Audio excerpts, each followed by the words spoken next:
ಆಮೇಲೆ ಈ ಅಶ್ವಥ್ ನಾರಾಯಣ್ ಅವರು ಒಂದು ಅನ್ಪಾಡ್ ರೀತಿಯಲ್ಲಿ ಮಾತಾಡುವಂಥದ್ದು ಇದೆಯಲ್ಲ ದುರಂತದ ಸಂಗತಿ. ಕರ್ನಾಟಕದಲ್ಲಿ ಇಂಥ ರಾಜಕಾರಣಿಗಳೆಲ್ಲ ಇನ್ನೂ ಇದಾರಲ್ಲ, ಅಂಥವ್ರನ್ನ ಗೆಲ್ಲಿಸುವಂಥ ಕೆಲಸವನ್ನು ಮಾಡ್ತಾ ಇದ್ದಾರಲ್ಲ. ಸುಳ್ಳು ಯಾವ ಲೆವೆಲ್ಗೆ ಹೇಳ್ತಾರೆ ಸುಳ್ಳ ಅಂದರೆ ಎತ್ತಿ ಮೇಲೆ ಹೊಡೆದಂಗೆ ಹೇಳ್ತಾರೆ ಸುಳ್ಳ. 900 ರೂಪಾಯಿ ಸಿಗುತ್ತಂತೆ ಮೀಟ್ರು. 900 ರೂಪಾಯಿ ಸಿಗುವಂಥ ಮೀಟ್ರನ್ನ ಇವರು ಹೇಳ್ತಾರೆ ಚಾರ್ಜ್ ಮಾಡ್ತಾರೆ ಒಂದು 17,000 ರೂಪಾಯಿ ಪ್ಲಸ್ 10,000 27,000 ರೂಪಾಯಿ ಚಾರ್ಜ್ ಮಾಡ್ತಾವ್ರೆ ಒಂದು ಮೀಟರ್ಗೆ.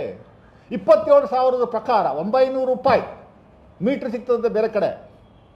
ದಯಮಾಡಿ ಅಶ್ವಥ್ ನಾರಾಯಣ್ ಅವರು ಅದು ಎಲ್ಲಿ ಸಿಗ್ತದೆ ಅಂತ ಹೇಳ್ರಿ, ಯಾರು ಕೊಡ್ತಾರೆ ಅಂತ ಹೇಳ್ರಿ, ಯಾರು ಕಾಂಟ್ರಾಕ್ಟರ್ ಅಂತ ಹೇಳ್ರಿ, ಅವ್ರಿಗೆ ವಹಿಸ್ಬಿಡೋಣ ನಮ್ಮ ಕರ್ನಾಟಕ ರಾಜ್ಯದ ಮೀಟ್ರ್ ಅಳವಡಿಸುವಂಥದ್ದನ್ನ.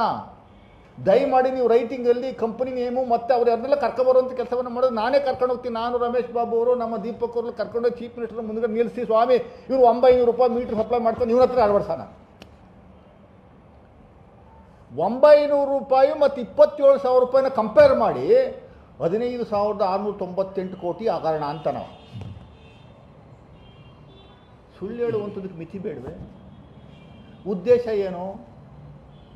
100ಕ್ಕೂ 100ರಷ್ಟು ಅಶ್ವಥ್ ನಾರಾಯಣ್ ಅವರ ಉದ್ದೇಶ ಬ್ಲಾಕ್ ಮೇಲ್ ತಂತ್ರ. ಈ must be blackmailing the contractor. ಅಲ್ಲಿಂದ ಏನಾದರೂ ಫಾಯ್ದೆ ಆದರೆ ಸುಮ್ಮನಿರ್ಬೋದು ಅನ್ನುವಂಥದ್ದು ಉದ್ದೇಶ ಅಂತ ಅನ್ನುವಂಥದ್ದು ಭಾಳ ಸ್ಪಷ್ಟವಾಗಿ ಕಾಣ್ತಾ ಇದೆ. ಒಂದು. ಎರಡನೇದು, ನಾನು ನೇರವಾಗಿ ಆಪಾದನೆ ಮಾಡ್ತಾ ಇದ್ದೀನಿ, ಅಶ್ವಥ್ ನಾರಾಯಣ್ರವರೇ ನಿಮ್ಮ ಆಫೀಸ್ಗೆ ಬರ್ತೀನಿ. ನಾನು ರಮೇಶ್ ಬಾಬು ಅವರು ಬರ್ತೀವಿ.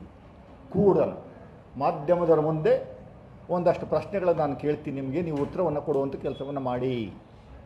ಸಹ್ಯಾದ್ರಿ ಬಿಡ್ಡಲ್ಲಿ ಭಾಗವಹಿಸಿದ್ರಲ್ಲ ಸಹ್ಯಾದ್ರಿ, ಅವ್ರಿಗೂ ನಿಮಗೂ ಏನು ಸಂಬಂಧ ಸ್ವಾಮಿ? ಅವರ ಅಪ್ಲಿಕೇಶನ್ ರಿಜೆಕ್ಟ್ ಆದ ತಕ್ಷಣ ನೀವು ಚಂಡಾಮಂಡಲವಾಗಿ ನಿರಂತರವಾಗಿ ಜಾರ್ಜ್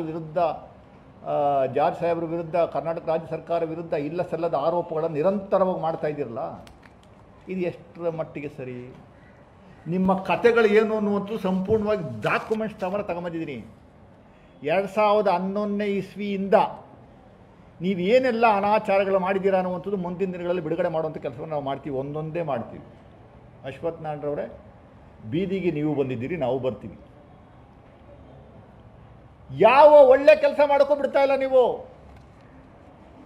ಆ ಸ್ಟೀಲ್ ಬ್ರಿಡ್ಜ್ ಹಿಂದೆ ಇಲ್ಲಿಂದ ಏರ್ಪೋರ್ಟ್ಗೆ ಸ್ಟೀಲ್ ಬ್ರಿಡ್ಜ್ ಮಾಡುವಂಥದ್ದಕ್ಕೆ ಕಲ್ಲು ಹಾಕಿದ್ರಿ. ಯಾವ ಕೆಲಸನೂ ಮಾಡೋಕ್ಕೆ ಬಿಡ್ತಾ ಇಲ್ಲ ನೀವು. ನಿಮ್ಗೇನಾದರೂ ಮಾನ ಮರ್ಯಾದೆ ಇದ್ದರೆ ನಿಮ್ಮದೇ ಸರ್ಕಾರ ತಂದಂಥ ಯೋಜನೆ ಅಲ್ವೇನ್ರಿ? ಕೇಂದ್ರಕ್ಕೆ ಬರೀರಿ ಪತ್ರನ, ನಮ್ಮ ರಾಜ್ಯದಲ್ಲಿ ಬೇಡ ಸ್ಮಾರ್ಟ್ ಮೀಟ್ರು ಅಂತ. ಆ ಪತ್ರ ಬರೆದ್ಬಿಟ್ರು ರಾಜ್ಯ ಸರ್ಕಾರಕ್ಕೆ ಕೊಡಿ, ನಿಲ್ಲಿಸಿ ಅಲ್ಲಿಂದನೇ. ನಿಮ್ಮ ಪವರ್ ಮಿನಿಸ್ಟ್ರು ನಿನ್ನೆ ಬಂದಿದ್ದರು, 23ನೇ ತಾರೀಕು ಕರ್ನಾಟಕ ರಾಜ್ಯಕ್ಕೆ ಬಂದು ವಾರ್ನಿಂಗ್ ಕೊಟ್ಟವ್ರೆ.